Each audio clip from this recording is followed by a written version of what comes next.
Hello and welcome to 1001 Harrowing Tales.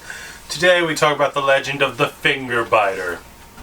This is a vampire of old, the non-sparkly ones, who would go around and bite people's fingers to get at the blood because he just thought it tasted so much sweeter. Hey! Ow! Ow!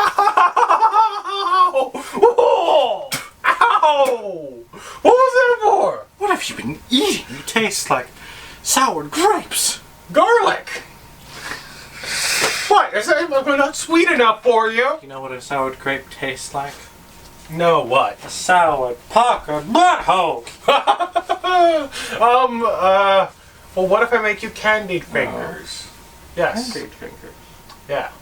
What is this candied finger? Well, you make fingers out of candy. You don't candy fingers in a jar. No, you don't. That's not how candying works. Like, you don't candy things by putting them in a jar with chocolate. You've tried this before, haven't you? Yes, if you can do this, I'll sacrifice your sour tasting life. Wait. I might be in trouble. I guess we're making candied fingers Alright instead. guys, it's time to start today's special treat, homemade candy fingers. Now, we're going to start by combining a cup of powdered sugar, about 2 tablespoons of powdered milk, and you're going to combine them in a bowl. Then you're going to whisk these together. You're going to try to get out all the lumps, but you're not going to necessarily do that perfectly. Then, we're going to take a half cup of sugar, about 2 tablespoons of water, and 1/3 of a cup of corn syrup. And we're going to combine those in a pot and set that over medium heat for about 4 minutes. Now the reason we do this is because we need the crystals to dissolve so we can get a proper crystalline structure in our candy, because that's very important to candy making. Alright, it's been about 4 minutes, so the sugar should be nicely dissolved. First, you're going to want to give this a good stir. Just make sure everything is well mixed. Then you're going to add your butter. It's about 2 tablespoons of butter. You'll find you add a lot of butter. You use a lot more butter than you'd think in candy making. Now, we're going to put on our candy thermometer. And we're going to work on heating this up to about 230 to 240 degrees. That's about the temperature you want to hit. If you get over that, you're going to burn the candy. Alright, now we're at about 230 degrees. We're going to take this out and give it a stir and get it off the heat. Because what we're going to do next is add our prepared mixture and the extract. We're going to add the extract first, so I don't forget about it. About a capful or a teaspoon.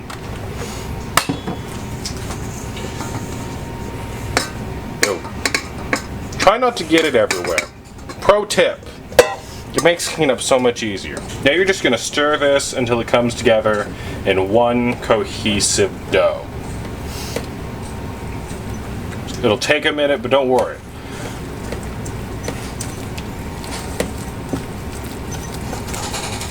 You're going to want something that looks a little bit like this. Now you can see I didn't get out all the lumps, and that's fine, that happens. So we're going to take this, and we're going to put it on a prepared pan lined with parchment paper.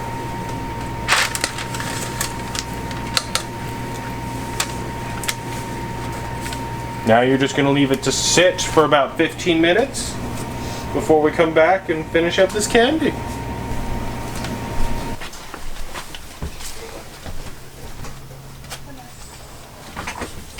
Alright, so CJ looks a lot like that guy that bit my finger earlier. Oh, well, whatever. Getting on to candy corn. Now, candy corn was invented in the 1880s by George Renninger. He was working at the Philadelphia-based Wonderland Candy Company at the time. But around the turn of the century, the Golitz Candy Company started producing it under the name Chicken Feed. And we know them today as the Jelly Belly Candy Company, because they changed their names in 2001. Now, if you'll excuse me, out of this historical aside done, I've got some cooking to do. Alright. Now that it's sit for about 15 minutes, we pulled it out of the pan with the parchment paper. And now, if you wanted to color it with some food coloring, say you wanted to make candy or reindeer corn, this would be the time. And what you're going to do for that is you're going to put the food coloring in the middle, then you're going to fold it over, and you're going to fold it over, and oh my. And basically, you just keep folding the candy until it takes on the full color you're looking for. But now, for our intents and purposes, we're going to roll this out a little bit and put it in our mold. Now, if you want, you can get super creative with this stuff. You don't need a mold. Alright. You don't need a mold. You can just do it however you feel. And you can make all kinds of amazing things. It's a little bit too much in there, but that's fine. But what we're going to do for molds is you got to make sure you push it down in there well.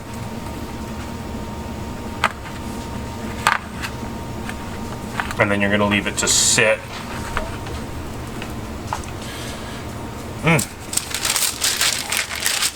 So that's the basics of it. You can get really fancy with this. If you don't want to use a mold, you can always carefully craft some stuff by hand. And you can just use this for a lot of things. You can change the flavoring. You can do vanilla, almond, what have you. Yeah. And now though, once we finish this, we're going to let these set for a couple of hours before we dig in. And so you have returned. Here you are, your vampiric lord. Your candied fingers. Candied fingers. Yes, aren't they delicious? I can feel the sweetness running through my veins. This is what humans should taste like. Yeah. It's a little unfortunate though. Oh? That I have to get rid of you! Vampires. They never learn. Sunlight.